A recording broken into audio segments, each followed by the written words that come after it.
Matt Lewis. Matt Lewis. Matt Lewis. Matt Lewis. Matt Lewis with the Daily Beast. He's their senior columnist. Friend of mine and friend of America. All right, our guest today is Olivia Troy. She formerly served as Homeland Security and COVID Task Force Advisor to Vice President Mike Pence. And she made news in 2020 when she came out in support of Joe Biden for president. Olivia Troy, welcome to the news. Thank you. Thank you for having me. Great to talk to you. Before we get into your time working in the administration, just tell us a little bit about you, where you come from, and how you got into politics. So I grew up, I grew up in a border town. I grew up in El Paso, Texas. And even though I was born in Reno, Nevada, but I moved to El Paso when I was very young. And I grew up in a very bicultural, multicultural household. I'm a Mexican-American. And have spent most of my time actually crossing the border back and forth from Juarez to El Paso, even though many, I think, know Juarez for, the violence and a lot of the stuff that has happened there due to cartels and issues like that. But I got to know the city from a very young age. And, the Juarez that I know is, it's my favorite place to go get coffee whenever I'm in town and Mexican sweetbread. So it's just a very different view of what it's like to grow up in a very diverse environment. And since then, I just spent most of my career focused on national security issues. I started first on the Hill, actually, working at the Republican National Committee, and then 9/11 happened. And I remember walking home from the RNC, which is right next to the Capitol, basically, just a couple blocks away, all the way back to my apartment with my roommate in Ballston in Arlington, Virginia, which is, for those who are not familiar with the area, it's quite a long ways. And I remember walking past the Pentagon as it was on fire and watching everything that was going on there. And I was really struck by it. And it was at that moment where, as much as I had been involved in political campaigning, I decided that I wanted to do more national security issues and focus more on policy on that side of the house. And so I've spent most of my career kind of working in those worlds. I was a Schedule C. I was a Bush political appointee during the Bush years early on. And then, with some of the various assignments that I had deploying overseas to Iraq under Ambassador Paul Bremer and others, and working for Secretary Rumsfeld along the way, I really focused on the more intelligence side of the house, where I then joined the career service permanently and have operated since then in that space. And more recently, I took an assignment at the Department of Homeland Security. And that was actually, I started in that assignment about a week before the Trump administration got elected into office. And so I did not know what world I was going to be walking into or what that world would become, because clearly DHS became a very focal point for the administration and a lot of the policies that they were going to be pushing. And then from there, I was offered the opportunity to interview in the vice president's office. And for a career national security professional, it is a big deal to work either on the National Security Council and get to work in the counterterrorism office, or be assigned in such a role. And I waited, and I knew that it was going to be a challenging assignment, certainly in an environment that would be hard. But I really wanted to make a difference and to do my best to serve the country in the best manner that I could. And so I interviewed, I got the role, and decided to go ahead and take the assignment. Yes. So you and I are probably similar in some ways, probably close in the same age. Both came of age like at a time when, when I was a kid, Reagan was president, and that someone that I really respected and admired. And then, George W. Bush, not as big of a fan, but, I remember he talked about family values don't end at the Rio Grande, and stuff like that. And so now we have Trump, and it's so interesting how things have changed just in the time that we've been involved in politics, and people that I thought were sane, or I thought were like me, and I'm still grappling with what happened. So before we get into I'm going to ask you some stuff you don't normally get asked. Like, do you have any thoughts about that question? Okay, I have been public about this. I have been a long life Republican. I was raised in a fairly conservative household. I was raised with Republican values. I was also raised in a household of faith. And, but lately you referred to myself more as a recovering Republican, so to speak, because what I have seen in terms of the Republican Party in the past, especially 4 years under Trump, is really more the party of Trumpism in my eyes. And I don't subscribe to any of this hateful rhetoric, any of this racist rhetoric, and this extreme viewpoints and divisiveness. And a lot of it is just a continuing misinformation and conspiratorial campaigning that I think is actually fundamentally dangerous for our country. Oh, yeah, no, me too. I think we're on the same page there. But like, I guess my question is, do you now look back and say that you were wrong when you were supporting like Reagan or Dole or Bush or Kemp or McCain, and that Republican and conservatism was always a racist, evil like philosophy, or do you think that it changed and now you can no longer, in good conscience, affiliate with it because of what Trump has done? I do believe that it has changed.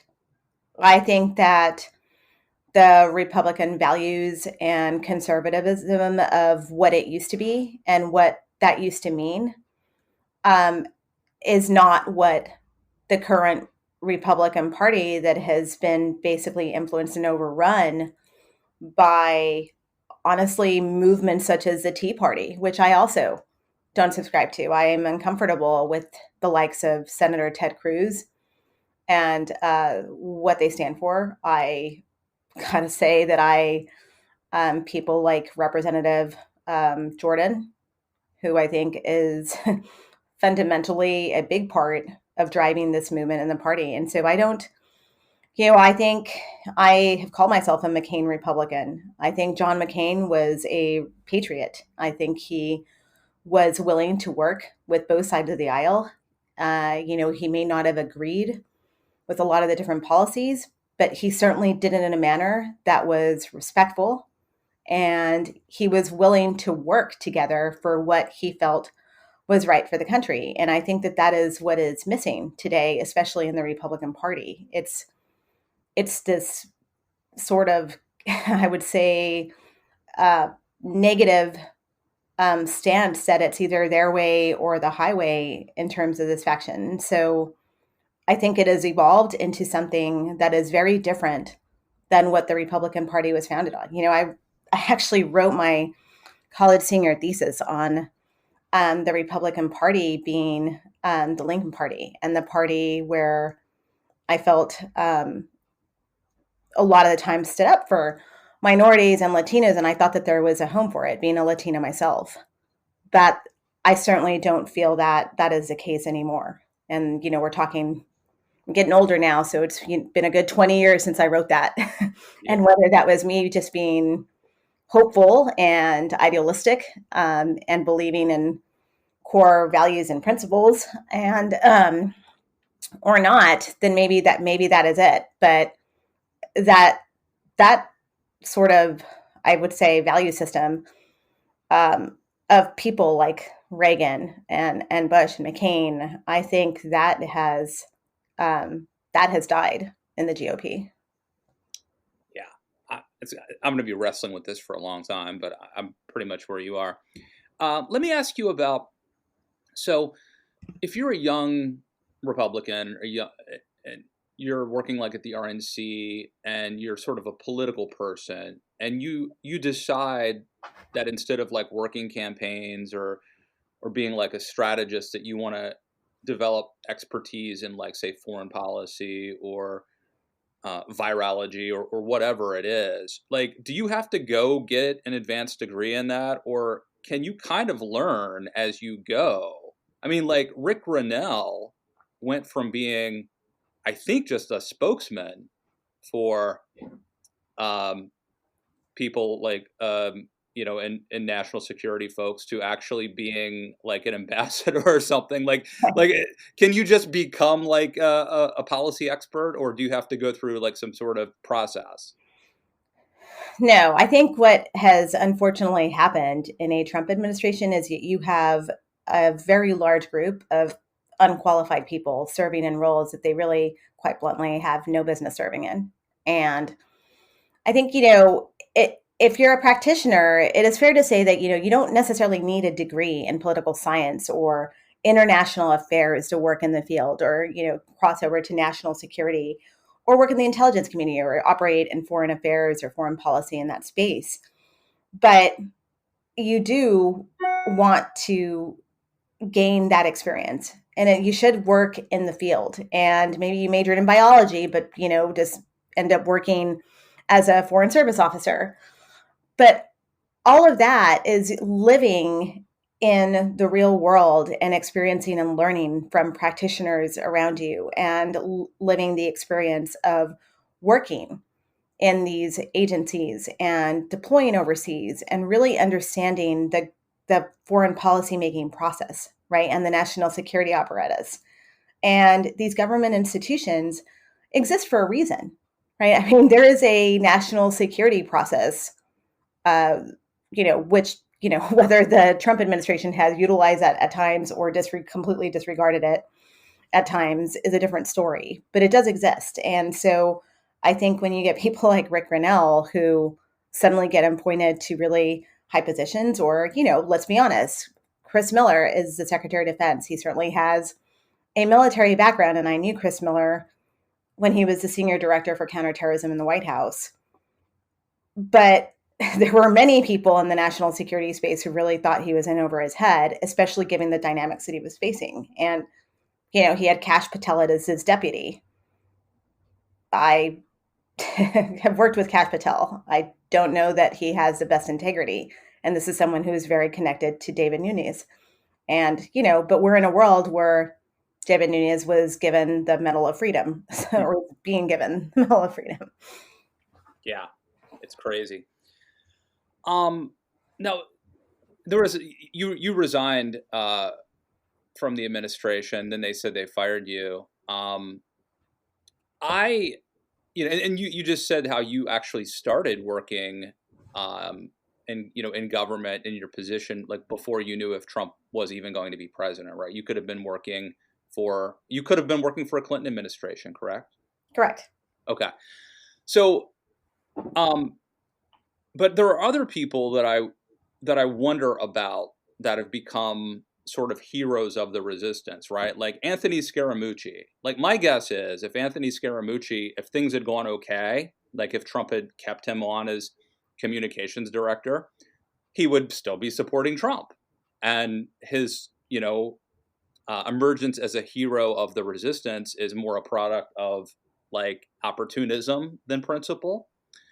And recently there was also somebody, I won't mention this person's name, but they wrote like a big op-ed talking about how they'd worked in the Trump administration, but they were fired. And this isn't somebody who was like working on COVID, right? Like, I think we should make an excuse for people. Like if you were in the room advising Trump to do something sane in the field of like national security or COVID, like, thank God for you. I want you in there. This is somebody who was like a communications person who I think is sort of laundering their reputation. As a long windup of me asking you, do you have any thoughts in regards to how we should feel about people who actually served in the Trump administration, who in a sense maybe enabled him, who have now left and sort of rebranded? Like, I feel like some of the people who've done that were actually heroes. Like, thank God James Mattis was there, right? Who knows what would have happened if James Mattis wasn't there.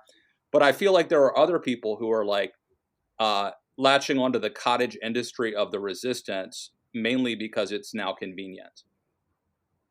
Right. I can certainly see that. I think for me personally, I think I view it as, when you've worked in a Trump White House, if you're willing to speak out, which many have not been, right? I mean, look, these people, there are a lot of colleagues who remain there or have recently left in the White House who have lived all of the experiences that people like myself and others have talked about publicly, right? They're fully aware of what it was like to work in a Trump White House, what the president is like, the things that he says behind closed doors that, make people like shudder.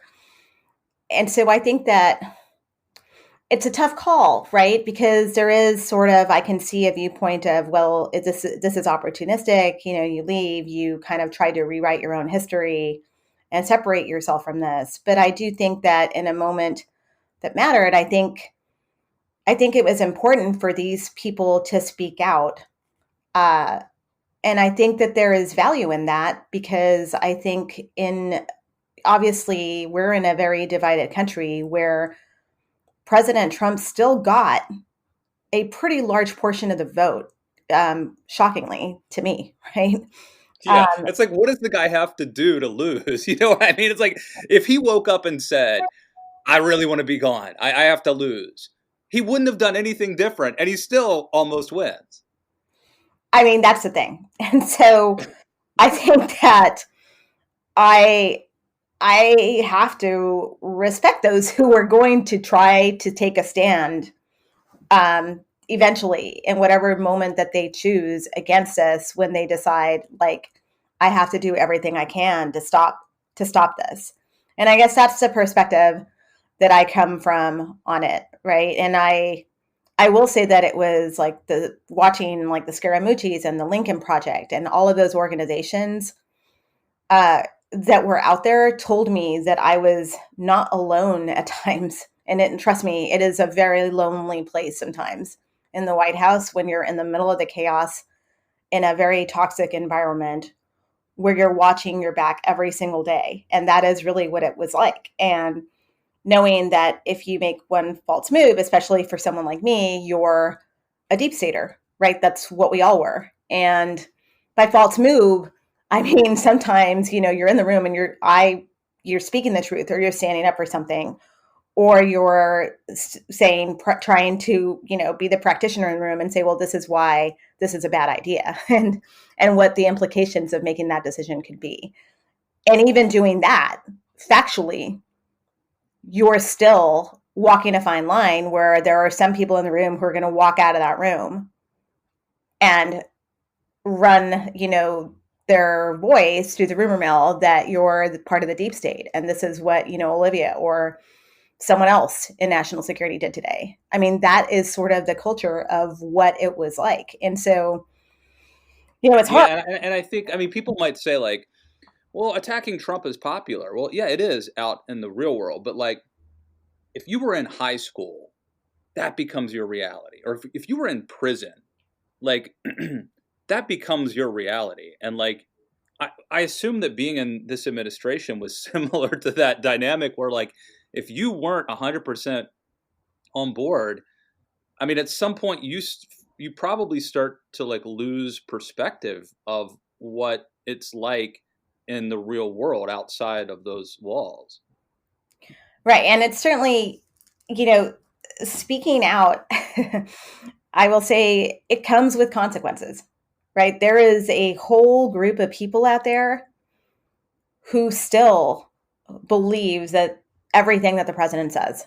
All right. There are people at a rally downtown supporting the president. There are people who truly believe that this election was stolen from them because of what the president has been saying. So, there is a whole population out there who I know completely hates me, and the death threats continue to come in. I get death threats for wishing happy birthday to Dr. Fauci, who is a national treasure, someone that I worked with very closely, and also who hit a milestone birthday. He just turned 80 years old. He has served under several administrations, right? And I can't believe that I live in a world where wishing him happy birthday and speak very respectfully of him, having, been on the task force with him and gotten to know him, which I feel was a big honor, to work with someone like that, being a non-medical practitioner or not, I am more on the national security side of the house. And the fact that that is where we are today says a lot about the power of what has happened here in terms And it's of coming from inside the house. I mean, it's from your own quote unquote team, right? I mean, right. I don't know.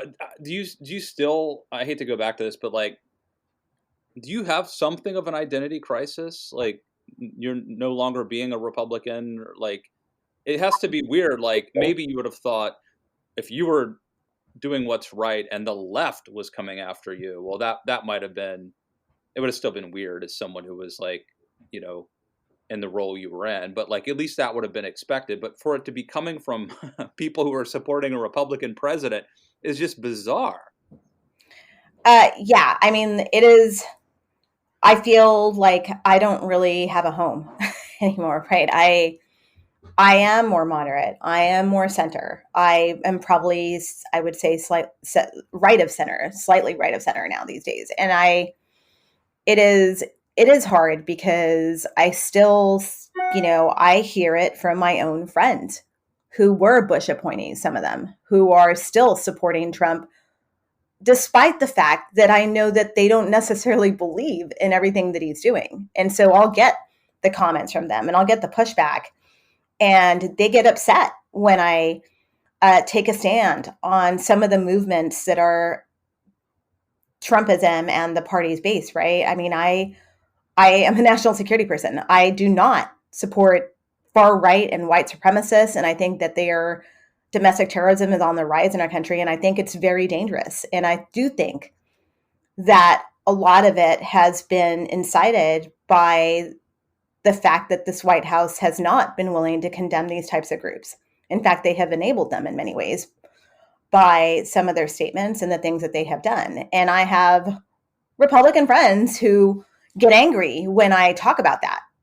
And they get angry that I point these things out. But I quite frankly, like, I just don't see how you can continue to support this sort of apparatus, knowing that these groups belong to it, right? You've got the Proud Boys out there marching in the rally. I mean, how do you reconcile that? I saw Jonah Goldberg the other day tweeted that, he tweeted something that Charlie Kirk was saying, something crazy about Mike Pence. We're going to get to this, of course, Mike Pence not certifying. And Jonah said something like, I have a lot of friends who keep telling me that this guy is great. And I'm thinking, maybe it's time we get new friends.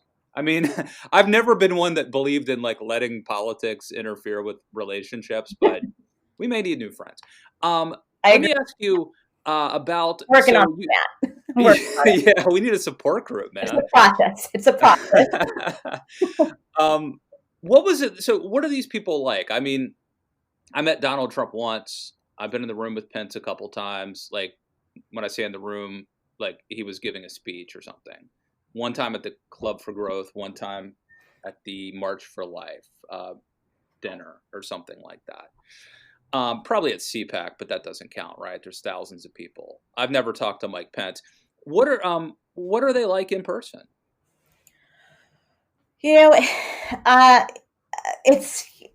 an interesting dynamic. I got to know. So first, I didn't know Vice President Pence prior to being assigned to the White House. I was not connected to him politically. I had not, like many people in the office who had worked with him, in Indiana when he was a governor or on the Hill. I was new to the team completely. And so, over 2.5 years of working on this team, which is a long time, especially in the role I was in, it was exhausting. I got to know him, and he was a good boss. He was polite.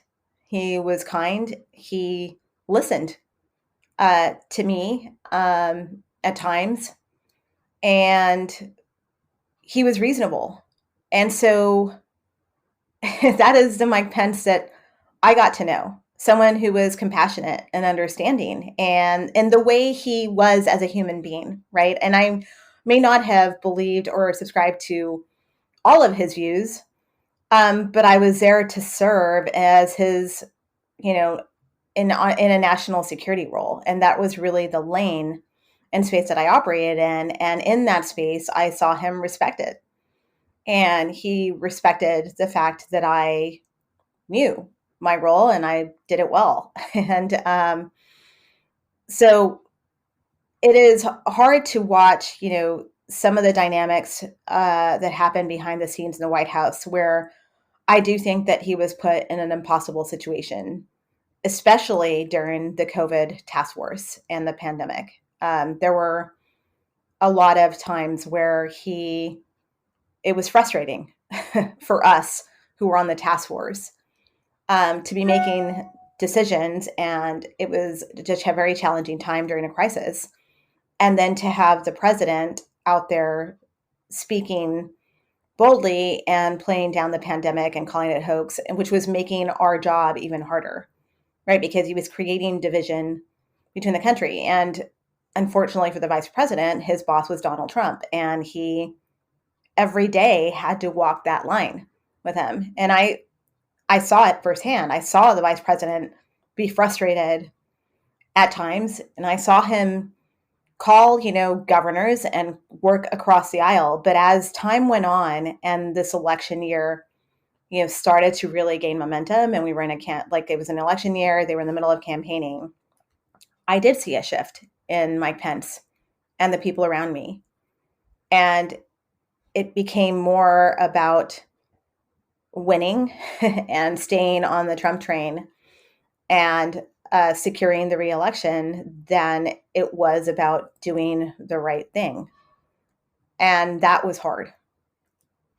Do you think if Mike Pence were the president himself, which I was actually encouraging that during impeachment, by the way, we could have had that, folks. Do you think if Mike Pence were president, or if he were like vice president for President Romney or something like that, do you think Mike Pence would have been a good elected official leader? Yeah, I think it would have been a very different situation. And I think it would have been a very different outcome. And I think he would have, whether you agree with his conservative values and platform or religious stances and views or not, I think he would have governed and managed in a very different way, right? He would have been the conservative Mike Pence, the person that we've known in Republican circles, as a longtime Republican, right? So, who subscribes to those values. But I think unfortunately he ends up in this Trump ticket, and I don't care what anyone says. Donald Trump is not a Republican. He never has been. I have these arguments with my family. I don't see anything pro-life about him. I don't know why. I've got cousins that won't vote for anyone else. They voted for him because they are one-issue voters. They are pro-life. That's what I think is so weird. Let me just say, and I've said this before, I have the same issue with my family. If I had an uncle who was, a police officer, and he said, "Hey, listen, I know the mayor. He's a total jerk. He's evil. He's corrupt." I would believe my uncle, right? I'd be like, "Oh, he knows him. I don't. I'm not an expert in law enforcement." Don't you think if you had a son or a daughter or a nephew or a niece or an aunt or an uncle who personally knew these people and said they were bad, that you would believe them and take their word for it? Well, that is what is so, I think, insane about where we are today and the dynamics that have been created as a result of this president. I will be very honest. I have a cousin who actually got COVID and infected a lot of my family. In fact, he infected his dad, my uncle, who I adore, my other uncle, same thing. This is the same cousin who is pro-life and voted for Trump, and who then has me, right, who sat on the COVID task force, and I'm very outspoken about what happened there. And I could not believe it when we were on the phone and he said to me, well, yeah, I have no sense of smell. I can't taste. I'm running a fever. I feel terrible. But this is the flu. It's not COVID. And I was like, how many people have you been around? Like, who have you been around? Have you been around your dad? You're infecting people right now. This is dangerous. And we need to like control the situation here. And he literally said, what he said to me was like, don't bring your problems to me. I was shocked. And I was also hurt and devastated because I was so worried about my family. My mom had been around him. I was worried about my own mom's health. And it was devastating to hear that because he was like, COVID's not real. And I sat there and said, how can you say that when you live in El Paso, which is being devastated by this pandemic and virus, where the morgues are full, the healthcare workers are overwhelmed? How can you actually say that with a straight face? It's appalling. Insane. All right, I have a bunch of questions for you, and they're all sort of random. So I'll try to keep the narrative as good as I can. But we were talking about Pence. I just have to ask: would you vote for him again? Would you work for him if he ran for president? No. No, I wouldn't. And I think part of that is because I think that you are the company that you keep. And what I saw sort of transpire was he started to surround himself with people that I feel were detrimental to him. And these were more people who I think were more aligned with the Trump world.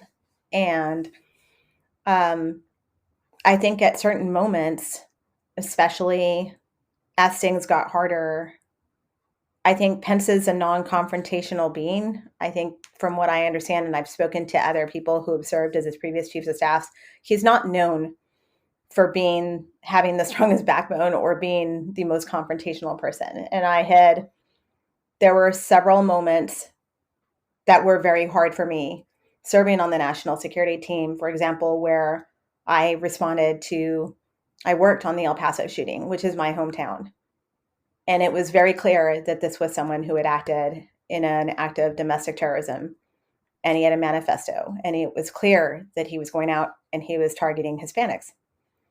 And there were a lot of moments like this where the right thing would have been to condemn this and to be outspoken about it because it was a hateful act. And there needed to be a stance against it, right? And I never saw him take that stance. I never saw him, acknowledge things that were happening in our country. I didn't see him actually have a backbone and stand up and say, for example, what happened in Lafayette Square. He may not have agreed with it. You didn't see the vice president walking around there waving a Bible. I'm fairly sure that he was appalled by it. Having had conversations with other members of the vice president's team, I was horrified by what happened in that Lafayette Square that day with the clearing of peaceful protesters.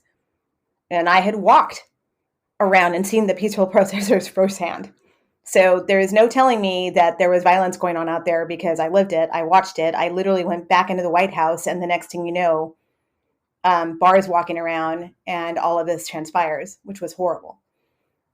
And I waited and I watched, and I wanted the vice president to say something, and he never did. And I think at some point, you're either on the side of standing up for things that matter, especially when it's, either American lives or really core principles of our country, or you're on the side of silence and going along with it. And I think that is a very tough position to be in. But if you're the vice president of the country, you certainly have a duty to do what is right. And I had hoped that he would have been stronger, if that makes sense. Oh yeah, absolutely. And I've heard what you've written or said about Trump, and it really just comports with it jibes totally with what we already know about him, right? Which is that he was more concerned about a re-election than saving lives. In fact, he didn't want to. He was worried about testing people or bringing people back home who had COVID because it would hurt his numbers. He was more focused on that. Was there any redeeming qualities of Trump? Was he ever nice to you? I mean, sometimes he does that as a ploy. I think he's nice to people to kind of try to get their loyalty. Did you ever see a good side of Trump? I mean, he's funny. He can be funny, and he can be charming, so to speak, at times, if you can actually say that about this person.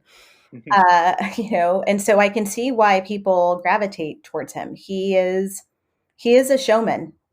That is who he is. He is a salesperson, so to speak. And so there's certainly times when I would be in meetings and he would say funny things, and the room would laugh. And there were times when I saw him actually speak compassionately about people. He in the COVID pandemic at the beginning, it was very clear that he understood how serious this was. And he made comments like that. And he understood, he would say Americans are suffering. And he would say the Chinese people right now are suffering. This virus is awful. What's happening over there is just so awful. These poor people, they're going through a really hard time. And so it's just kind of the juxtaposition of watching and hearing these comments in private meetings like this, or in situations like this. But what he is saying publicly is counterproductive to any of that, right? And I could never understand this whole situation with this man. It was, he just, I mean, he really just, he is going to say or sell everything and anything. And it's just bizarre to kind of watch this kind of thing. And so, I mean, that's why I say, I mean, he's not a Republican. He doesn't care. I mean, I don't think he cares about what happened in Georgia. Does he care that, McConnell is no longer going to be the majority? I don't think he does at all. He cares more about himself, right? Yeah, definitely. How about anybody else that you were around, like Mick Mulvaney, or just random people? Anything? Was there anyone heroic or nice, or anything that might help us, get a sense for what the people in this administration were like? Well, the interesting part I felt like in the West Wing was that a lot of the people that you've mentioned and that have been in the public eye are nice, actually genuine people, right? I mean, Kellyanne Conway was always super polite and welcoming to me. I mean, she was actually, I know people will, some people's heads will spin when I say this. At times, she was the voice of reason in the room. I mean, where she would say things like, so what is actually the message we're conveying to the American people? Because right now we're confusing the heck out of them. And somebody needed to say it that way. Mm-hmm. Somebody who could get away with saying it that way. Maybe that's how I should word that. Mm-hmm. And so it's just fascinating to watch kind of these dynamics and these individuals. Now, will I say not everyone was like that, right? And I certainly, when Kayleigh McEnany started, I tried to give her the benefit of the doubt. I'm very supportive of other women. I try to be supportive of women in the workplace. But I was definitely shocked at what transpired with her, because she is incredibly intelligent. She is smart. She understands and processes the information. She preps for these press briefings like you wouldn't believe. I have seen the binders that she reads and digests. And these binders have actual facts in them that are been given to them by the national security team at times. I certainly gave her a lot of facts on the pandemic, things that were factual, things that the experts, things that the doctors were saying. And it was awful to watch an intelligent, smart, friendly human being stand up there and evolve into this individual that I detest. It's what I saw happen repeatedly in the Trump White House. It's this thing where you show up, people think that they're going to make a difference and they're, going to navigate the space. And some of these people come in with eyes wide open into what they're walking into.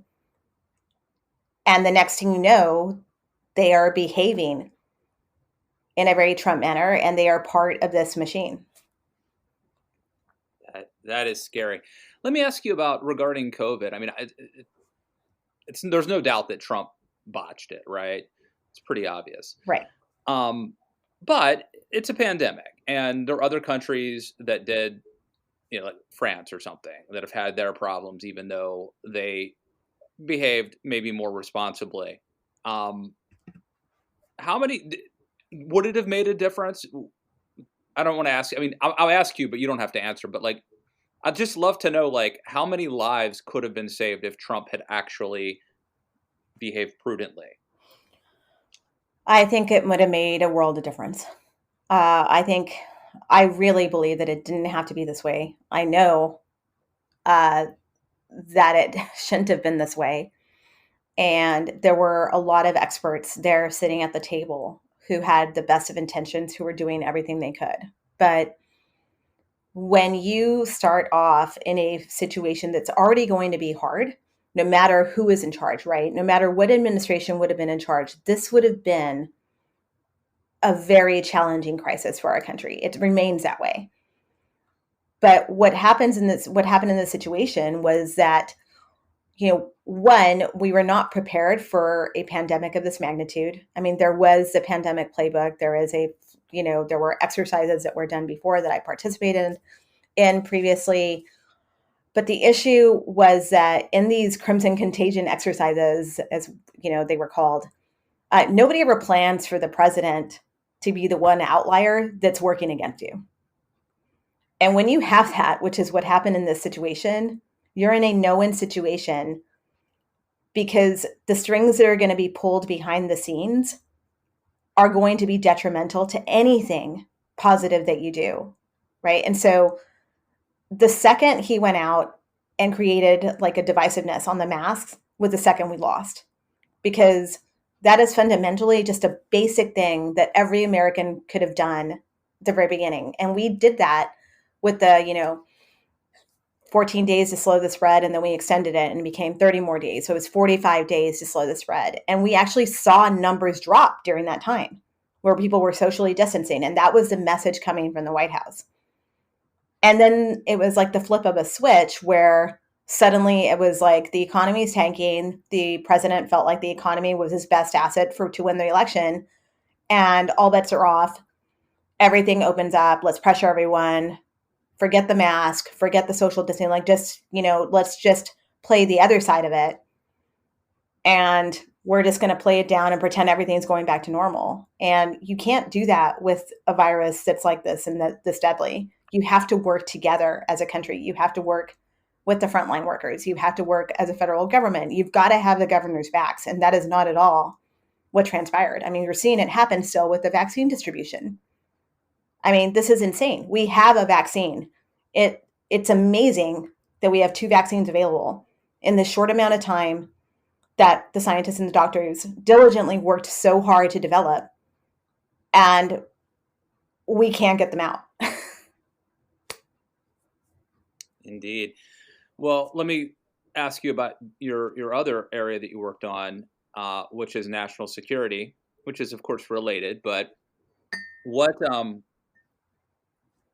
the one thing I don't want to say worry about? Wasn't it Mattis who said, things don't keep me up at night, I keep other people up at night?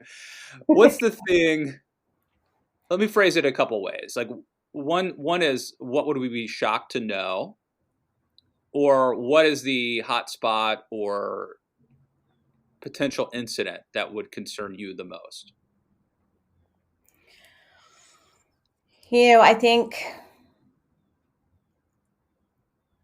I think people somewhat, know this, but I don't think that Donald Trump is a person that knows how to keep secrets. I don't think that he obviously values the intelligence community and the things that he was briefed and warned about and told. He chose to completely undermine and discredit that community when it came to things that he didn't want to believe in. And I think people like Alex Vindman and Fiona Hill and my own colleague, Jennifer Williams, who worked in the vice president's office with me, were all telling the truth. And I think that now that we've got other tapes that have surfaced on other kinds of conversations and issues, I think it was always frightening to me to know that this is a person who was in charge of the country, who was having these kinds of conversations with world leaders, some of them who clearly do not have the best intentions for the United States or our country. They are foreign adversaries. And I think that it is going to take a lot of work and time to steer our country and repair some of the damage that was done by the Trump administration, that I think many people don't really understand the magnitude of what happened in terms of this. And when you ask me what keeps me up at night, I mean, like, we have one of the massive, largest cybersecurity attacks happening, right? That was ongoing for over a month. The intelligence community released a statement recently on the truth of it. And for a while, there was barely no acknowledgement that we know who it is. It's Russia, but we don't want to talk about it because it's an inconvenient truth to this presidency. So I think cybersecurity will continue to be a threat, but I am concerned about the domestic terrorism side of the house, because it is a movement that is there. Conspiracy movements like QAnon. I mean, there are everyday people that are your friends probably, or family members, who you think are reasonable, rational human beings, right? Who are subscribing to these types of conspiracies. And I think that that is a dangerous direction for our country to be heading in. Absolutely. Now, before we're speaking, it is Wednesday morning, 10:55 a.m. You were just on CNN. I bet you were on there because Mike Pence is about to be, he's going to I guess he's going to certify the Electoral College votes. We hope. So by the time this airs, people will probably know what happened. I hope we'll know what happened there. I mean, Donald Trump is pressuring Pence right now, and Pence has political ambitions, obviously. I mean, do you have any? What did you tell CNN? What should we know about Mike Pence when we watch this? When I watch this after we tape? Well, I think that this is Mike Pence's worst nightmare come true, right? Where he actually is publicly now going to have to make a decision about what side of the legacy he wants to be on. And that is, you either are on the side of upholding our Constitution and the integrity of our democratic processes in our elections, or you're on the side of Trump. And I honestly think that what you'll see is the vice president, he knows that he doesn't have the power to overturn the election. He knows that this is primarily ceremonial. It is what's been done for many years in the history of our country. I think he will be very measured in the language that he uses, where, if you're a Trump supporter, you could interpret that and say, okay, he's being supportive. Or if you're not, and you're a more moderate side of whatever is left of the Republican Party, you can say, well, he didn't really, subscribe to that. He was in a bad situation. And I do think that, I think he's looking at 2024 and which one is it, right? What is the base of the party that will be making the decisions and voting in the presidential election in 2024? Because I certainly think that he still has his eyes set on that. I do think that he'll run for president. And, if he makes public statements that are detrimental to our democracy, but he likely thinks that if that's the base of the party that he can't afford to lose, then he will speak to that base. And so do I think that he's going to sabotage and refuse to comply and, throw out the entire election results? I mean, he could. I don't think he will. I think he will do the job that he is supposed to do in his role as vice president. And he will try to figure out a way to walk a fine line while he does it. And, it wouldn't surprise me, actually, if he tried to leave early and try to avoid the whole thing. I keep waiting for that. It has happened before. Get out the back door. And I actually very much expect that to happen. It's happened before where if the vice president can't preside over this, somebody else will do it, right? So, and there was even a story that was like erroneously reported that Charles Grassley was going to be doing this. So I think you're right. And Mike Pence has always tried to have his cake and eat it too, right? And walk that line. But here's the crazy thing, though, right? Like, let's say Mike Pence does exactly what you think he's going to do, and ultimately certifies the election, but does so in a way that's very measured and could be interpreted either way. What's stopping Donald Trump from tweeting like, Mike Pence just sold me out. Mike Pence is a complete spy. I would have won if it wasn't for this. All he had to do was send it back to the states. I mean, like, once that happens, if over. Trump sends that tweet, right, it's over. Right, it's over. And that tweet is likely coming. And oh, man. You are going to see violence probably ensue. I'm in my bunker, which I won't say where I am because I know the Proud Boys are running around in D.C. today. And I think it'll be horrible to see what happens when he does do that, because it will probably put the vice president's life at risk, even more so, right? I mean, he is the second leader of our country right now. There's certainly threats. That's why the Secret Service monitors these things. But we've seen what happens with other election officials when they've stood with integrity, and how bad the rhetoric and the hatred and the vitriol that comes from a lot of these unwavering supporters. So I think it'll be a very hard few days. And the only thing that I think the Vice President Pence can hope for is that this isn't the remaining future of the Republican Party. But unfortunately, me personally, I think that it is. And I don't see this going away anytime soon. Not with the people like the Jim Jordans of the world, the Ted Cruzes, the Hollies. On that happy note, I will bring it to an end. But let me say, first of all, it was great talking, and plug some stuff. How can people follow you on Twitter and keep up with you? Yeah, I'm on Twitter. My handle is Olivia Troy, and my DMs are open, so I do respond unless you are attacking and calling me all sorts of profanities or threatening to have a target on my head. Then I'm probably going to ignore you. Well, the good news is this is a very self-selecting audience, and I'm pretty confident that like all of our listeners are really cool. So this was great. I really appreciate you taking the time. Follow her on Twitter at Olivia Troy with an E at the end. Olivia Troy, thank you for coming on the news. Thank you, Matt. Thank you for having me. If you like this podcast, rate and review it on iTunes. Follow Matt on Twitter at Matt K. Lewis. Thank you for listening to Matt Lewis and the News.